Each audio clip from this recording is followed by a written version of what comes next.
Hello दोस्तों, Dalip Hindi short and classes में आपका हार्दिक स्वागत है।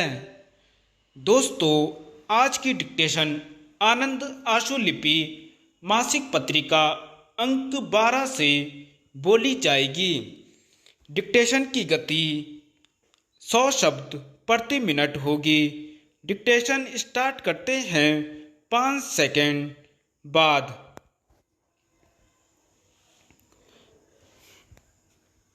आदरणीय सभासदों, पूर्वोत्तर पर्वती विश्वविद्यालय के कुलाधिपति के रूप में उसके पहले दीक्षांत समारोह में सम्मिलित होने पर मुझे विशेष प्रसन्नता है।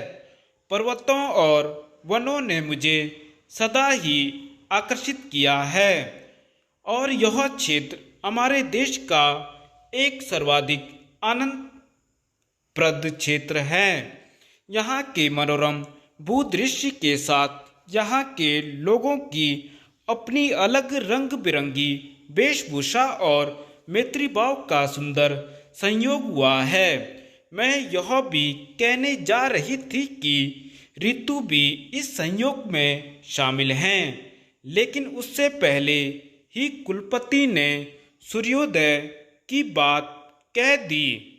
प्राय 10 वर्ष पूर्व शिक्षा आयोग ने विश्वविद्यालय के कार्य के बारे में जो प्रतिवेदन दिया था वह संक्षेप में इस प्रकार है। नए ज्ञान की खोज और उसको हृदयगम करना तथा प्राचीन ज्ञान और विश्वासों को नई आवश्यकताओं तथा खोजों के प्रकाश में देखना, जांचना, शारीरिक क्षमता और मानसिक शक्ति का विकास करके जीवन के सभी क्षेत्रों में सही ढंग का नेतृत्व प्रदान करना, समाज को ऐसे सुयोग्य व्यक्ति स्त्री पुरुष देना जो कृषि, कला, चिकित्सा, विज्ञान और प्रौद्योगिकी तथा अन्य अनेक व्यवसायों में पारंगत हों और जिनमें सामाजिकता की भावना का संचार हो तथा सामाजिक न्याय का बढ़ावा देना और सामाजिक तथा राजनैतिक विषमताओं को कम करना।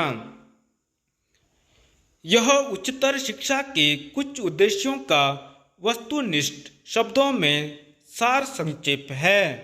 इसमें जो बात नहीं कही गई है वह यह है कि शिक्षा का उद्देश्य दायित्व की भावना पैदा करना है। शिक्षा व्यक्ति की विभिन्न क्षमताओं का इस ढंग से विकास करती है जिससे वह समाज में परस्पर सामंजस्य ला सके और अपने क्षेत्र तथा संपूर्ण मानवता के प्रति अपने दायित्व को अधिक सचेतन भाव से महसूस कर सके। प्रश्न यह नहीं है कि आप सीखते क्या हैं, बल्कि यह है कि आप अपनी जानकारी का उपयोग कैसे करते हैं तथा आप किस प्रकार के व्यक्तित्व के धनी बनते हैं।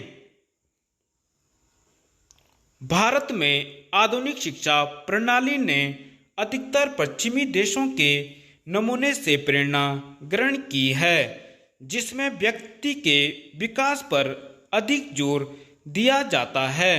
वह रोजगार पाने के लिए डिग्री अथवा अन्य बाहरी कसौटियों का एक साधन बन गई है।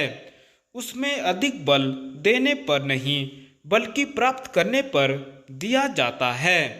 वर्तमान प्रणाली में दूसरों की चिंता, दूसरों के साथ सहयोग तथा सामाजिक हित के लिए दायित्व की भावना की अपेक्षाकृत उपेक्षा की गई है।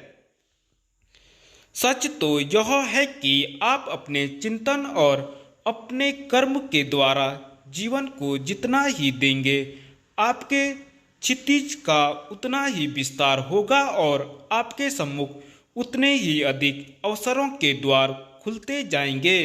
आप जितने ही अधिक सेवा भाव के प्रति समर्पित होंगे, अपनी सेवा में नहीं बल्कि अपने देश और जनता की सेवा में आपको उतना ही अधिक संतोष मिलेगा और पूर्णता का एहसास होगा। लेकिन अपनी समस्त दिशाओं के बावजूद हमारी शिक्षा प्रणाली ने काफी अधिक संख्या में ऐसे स्त्री पुरुषों का निर्माण किया जो सेवाभावी और प्रतिभा संपन्न थे।